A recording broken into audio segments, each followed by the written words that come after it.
Welcome back, fans. As usual, I'm your host, Sameya Hito, and tonight we are bringing you our A-game. Spar Star Promotions brings us a fight for the Bantamweight title belt between Steve Ramirez and Benji Gomez. And I'm sitting down with professional MMA referee Mike Beltran.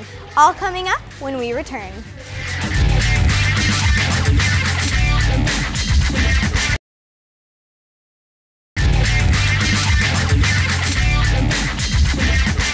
And we're here with Mike Beltran, a professional MMA referee. Hi, Mike. Hey, how are you? Well, I guess the first question I have for you is, how did you become an MMA referee? Became an MMA referee back in 2007 when I got licensed through the California State Athletic Commission, and became a real big fan of the sport when it first came out through the first UFCs, and was a fan and became real passionate about the sport. I saw the officiating done by Big John McCarthy. I saw the command presence inside the cage and how he controlled the action and how he was able to stop the fights and see what was going on, and through his perspective, and became a really big fan of MMA, and eventually evolved into training in MMA. And I figured, you know what, I started going to the Saboba Casino, started checking out the local events and the local shows, and I figured, you know what, that's something that I'd like to get myself into. And also with the training that I had in MMA, and meeting Big John McCarthy and Larry Landless and some of the officials that have been around for a long time, which were very big influences in my career in officiating. And you know, through their experiences and their guidance, I got into the sport. So you mentioned training, but what kind of training did you need as far as to be a referee? Well, we have training set up through CSAC, the California State Athletic Commission. We have training twice a year, one up north and one down south here in Southern California. And when we just go over the new rules, techniques, we discuss different scenarios, new training, different experiences, different perspectives by different officials, and we just go over stuff. We go over constructive criticism, things we can do better, how we can make the sport safer and better for everybody. And since the sport is growing so much, and these new crazy moves that are coming out and different stuff that is happening, we discuss and we talk about it, and we just train each other, and that's we just try to stay up on it twice a year. We also have through the California Amateur Mixed Martial Arts, CAMO is also the amateurs that I'm very much a part of as well, and very active in it, and we also train in that as well. Now you mentioned that there's rules and regulations as for the fights and all of that. I know that there's rules to stop it when it's required to stop a fight. Is there anything that you look for specifically that you see as a big, you're going to stop the fight? Yes. You know what? It's what I do when I'm looking at a fight, first, most importantly, it's the safety of the fighter. Okay, when a fighter cannot intelligently defend himself is when I'm going to stop the fight. There's a lot of things that I do, and the way I look at it is pretty simple. I look at it like as two of my brothers, okay, two bros that are fighting, and you got love for them. You want them to handle their business and handle what they have to do, but when one has had enough, and you know you don't want him to, you don't want to see him get, totally hurt, is when you stop the fight. When a guy cannot intelligently defend himself, when he has had enough, and you'll see he'll start covering up. He'll, he keeps getting hit, and he thinks it's going to go away, and it's not going to go away, or a knockout where the eyes roll back, the bodies lock up. Those are a lot more brutal of the sport. But when a fighter just cannot continue and intelligently defend himself is when we just come in and we do what we have to do, and we stop the fight, and that's what I do. You mentioned a lot of big names and a lot of big things that you've been a part of. What are some of the bigger promoters or bigger shows that you've been a part of? I've been fortunate enough to, I judged the UFC, and that was the highlight of what I've done. That was really cool. Being a part of the UFC was a lot of fun. And I've had a chance and opportunity to referee in Strikeforce in San Diego, which was a very big show. I did Bellator, King of the Cage, a lot of the big shows here in Southern California and in California. King of the Cage is a show that I'm actively now going to start touring with them as well. So I've had some pretty good opportunities to continue officiating in bigger shows. So I've been very fortunate to be blessed with this opportunity. Absolutely, that's quite the highlight reel. I mean, anyone who's in MMA, they all aspire to do things like Strike Force and UFC and things like that. Now, with that said, you've probably seen some memorable, extremely memorable fights. Can you tell us about one that you remember that just really jogged your memory? You know what? There's so many, and they're all memorable. You know, and they're all, for the most part, interesting. There was one in Bellator that I did that was fight of the night, and it was with Diego Gajardo and Awad Assad, and that was a crazy fight. It was a bloody fight. Man, those two guys brought it. They banged. It was a Bellator show. It was on ESPN, and I was very nervous for that show because that was actually one of the biggest shows that I had done. And I had worked with Jason Herzog on that show. He was a good friend of mine, he was another official. Fighters came in, they fought, and Awad Assad just took it to Diego and just was pummeling him, cut him up. He was a bloody mess. Oh. And he did knock him down, like a flash knockout, and Diego got up. How he ended up finishing the fight, he fought back, he fought through it, and Awad's a tough guy. He came back, and Diego ended up winning the fight. So it was one of those fights that, you know, the will to survive and the will to win, and he ended up beating Awad, and that was a very memorable fight that I remember. That really stands out as a brutal fight. That was a tough fight. And it was a great fight because the guy who was losing ended up winning. So. Oh yeah, you got to root for the underdog. That's a huge component of the show. It's what viewers, refs, judges, all, you know, everyone alike really enjoys about the sport, is when you see that kind of heart from both fighters, that Absolutely. They go through it to the end. Now, we had Larry Landless on another show, and he mentioned a specific fight where you actually had to disqualify someone. And in previous conversation, I believe you mentioned that was the first time you had to disqualify someone. Will you tell us a little bit about that? Yes, I disqualified a fighter. Actually, it was last night. It was a camo show, and fighter was, well, the different rules between the professionals and camo is, in camo you can't have any twisting joint locks to the legs or knees and elbows to the head. So there's pretty much very similar to the pros, only with some differences.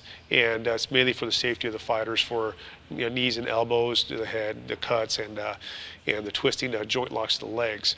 It was a fighter who was going for a heel hook, and he went for the heel hook. I warned him. I go, hey, let go of the foot. They were playing. He was kept on attacking the foot. I warned him. I warned him again. He kept on going for it, and he went from a heel hook to a straight foot lock, and then he went back to the heel hook, and the other fighter screamed for pain. I warned him. I warned him repeatedly, and he kept on going for it. It's an amateur show. They're not getting paid.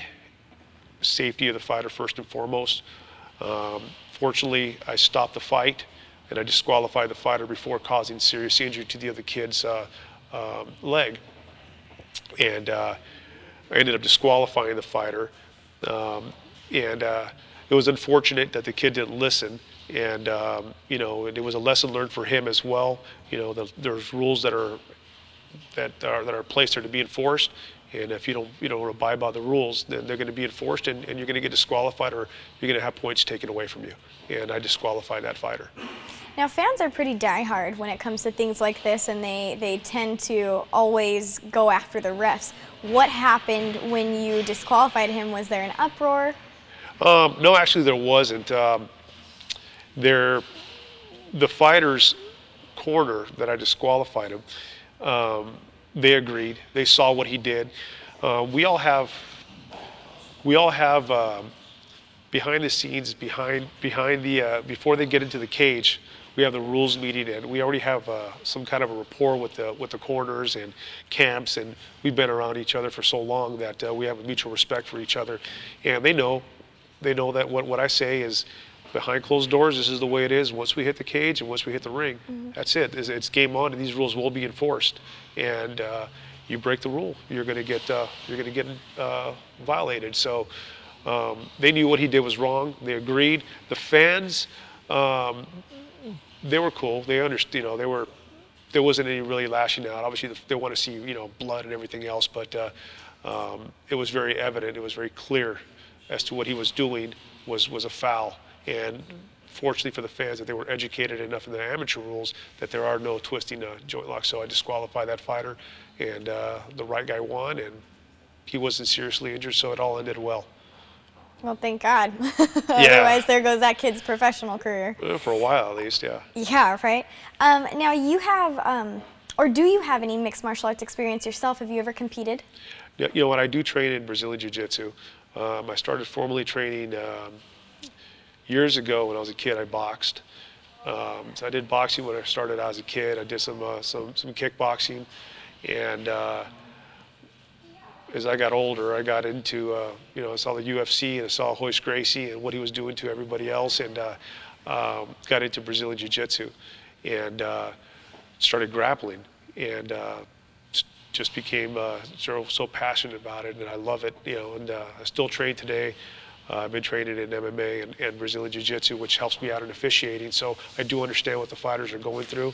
I'm put in the positions that they're in, and so I do train in the sport. As far as competing professionally, no, I don't. It hurts too much.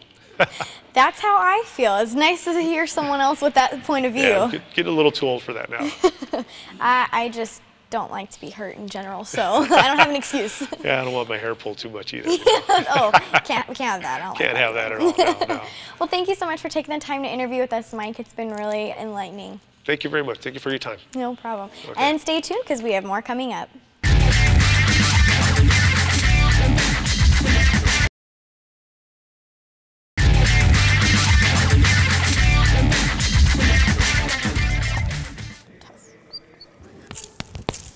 Oh. Hi. As promised, Spar Star Promotion gives us tonight's fight between Steve Ramirez and Benji Gomez. And bringing us all the action from the Hollywood Park Casino in Inglewood, California is Aaron True, Hector Sick Dog Ramirez, and Ron the Yakman Yakovetti. Excuse me. Yeah, it still hurts.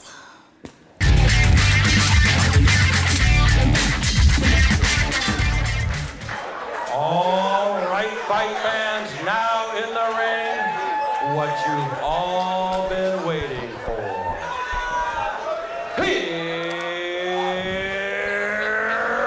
we go. It's time for the main event of this evening, presented to you by Spar Star Promotions.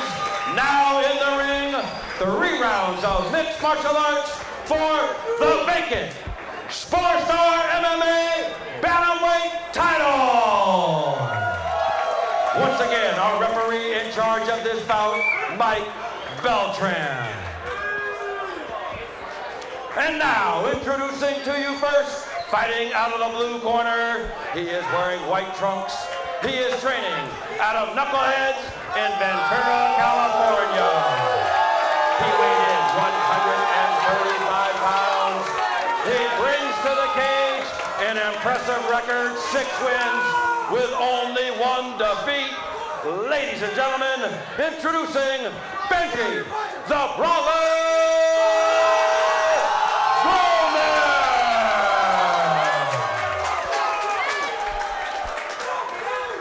His opponent across the cage, fighting out of the red corner. He is wearing white trunks, trimmed in black.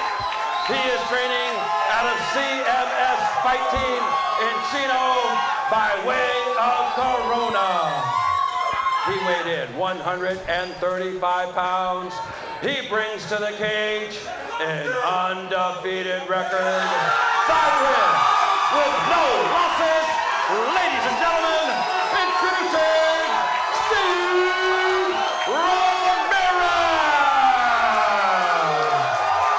Once again, our referee in charge, Mike Beltran, for final instructions. Ramirez in the red, Gomez in the blue. A lot on the line here tonight. Final instructions in cage from tonight's referee. Mike Beltran. All right, fans, 3 rounds of MMA for the vacant Spar Star Bantamweight title. a 5-0 amateur against a 61 amateur and a title on the line in your main event. That is some good matchmaking. Hopefully we get the full amount of rounds out of this fight. Looking for an exciting fight tonight. Steve in the red in the southpaw stance. Or excuse me, yeah, in the southpaw stance. Ramirez is in fact southpaw, that's correct.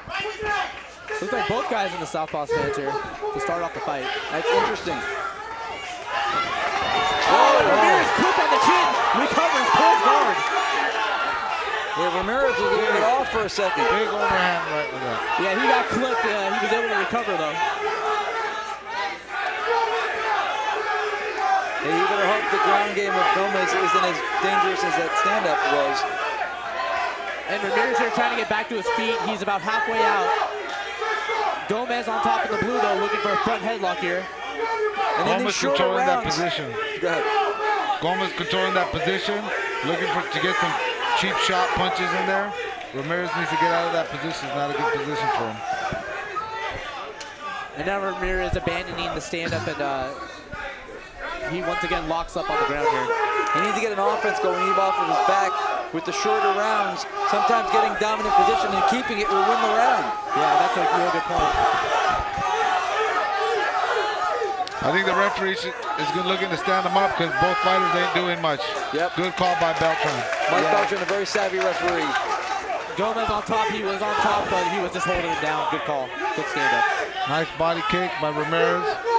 Ramirez 5-0, Gomez 6-1. Oh, big head kick, but he failed. Left hand from Ramirez. I don't think he's hurt. I think he just lost his footing. Gomez slipped going for a head kick there on the canvas, and Ramirez capitalized, snuck in a big right hand. These are two guys looking to go home with a better way to keep their pants up, and that's with the belt. 10 seconds left here in round one. Oh, geez, two-punch combo from Gomez. Flush, so right on the chin, left hand and right hand, back to back. And Ramirez took it, smiled, and high-fived him as the round came to an end. That's a fighter. You know, this is a title fight, so you want to fight smart, but in shorter rounds with shorter time, you got to lay it all on the line and really got to let it hang out and go for it. Definitely, both these guys bringing it to the table. Very good, exciting first round. I might give that edge to Gomez.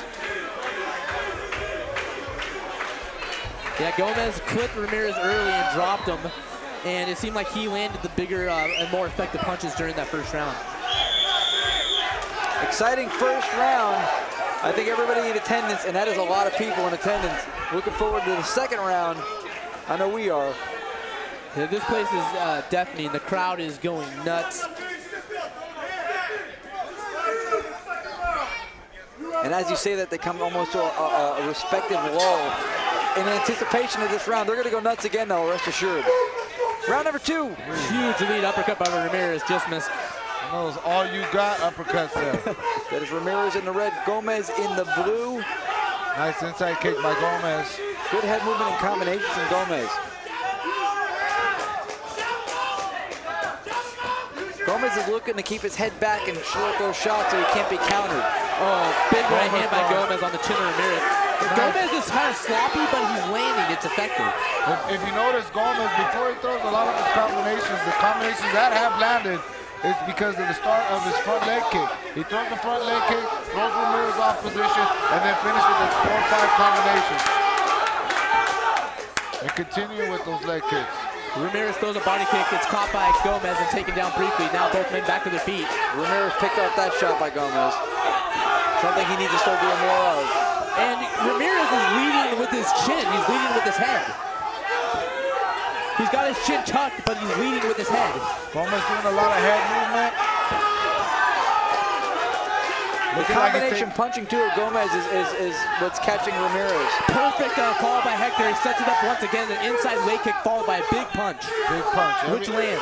And all the clean punches that he's landed have been started by that front leg kick. Usually after that leg kick, he usually comes with the combination. It looks like Gomez has a little bit of control of this fight at this point. And Gomez definitely showing off his dance skills in there. He's shucking and driving.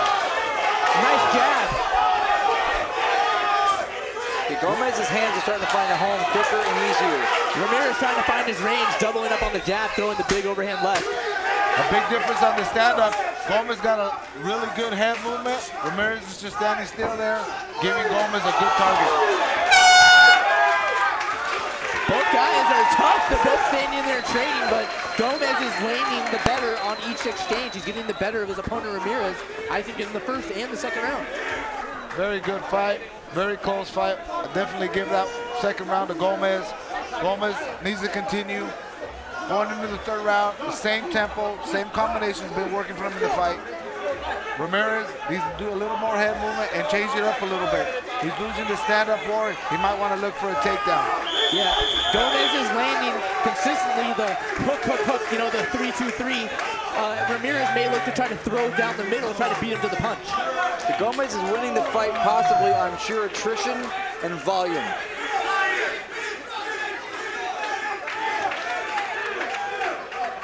Ramirez needs to do something different.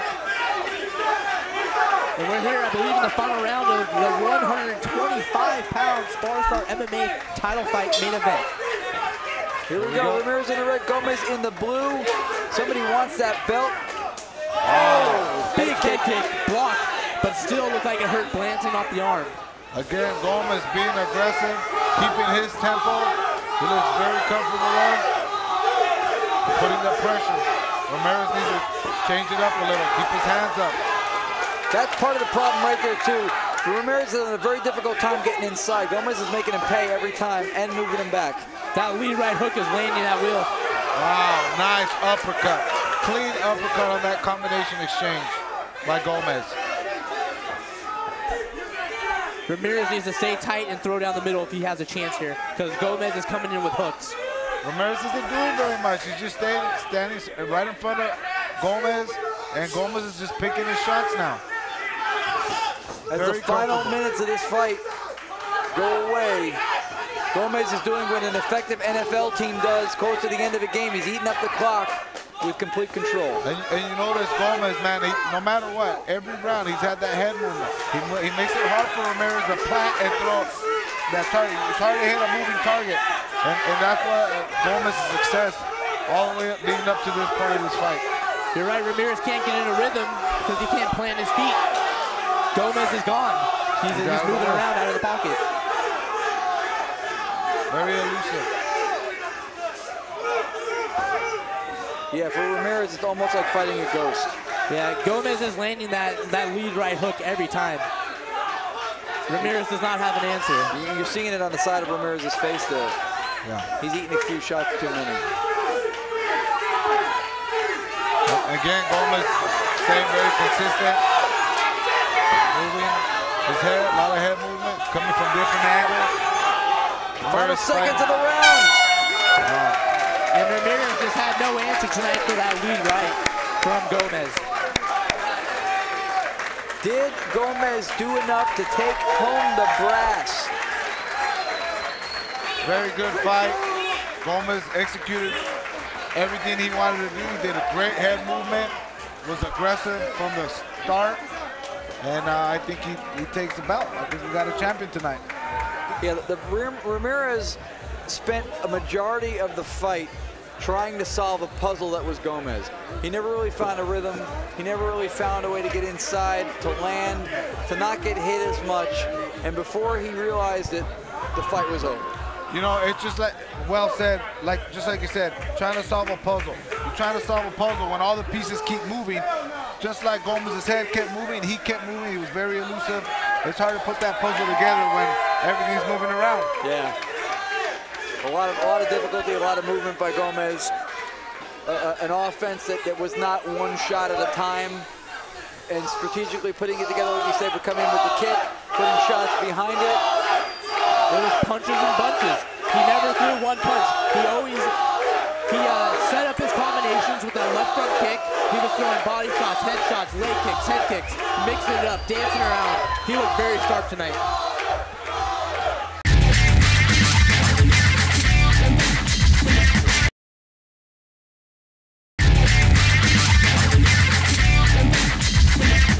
We're gonna get the verdict. Who who does the belt go to? Jim Fitzgerald knows. Let's find out. Let's let him share.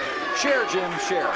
Ladies and gentlemen, after 3 rounds of action, we go to the scorecards. We have our decision. Judge number 1 scores the bout 27.5 to 30. Judge number 2 scores the bout 29 to 30. And judge number 3 scores the bout 28 to 29.5 in favor of our winner. He is the new Spar Star MMA Bantamweight champion, the blue corner, Benji, the Gomez! Spar Star MMA CEO Tony T-Bone Steaks crowning the new champion, Benji Gomez, the new 125-pound Spar Star MMA champion.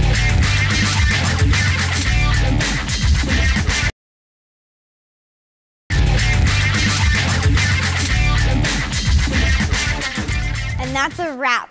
We'd like to thank Mike Beltran for the interview, Tony Padilla and Spar Star Promotions for the great fight, Batista Mansouri and Millennia MMA for graciously allowing us to invade on your space again, and last but not least, all of the fans watching.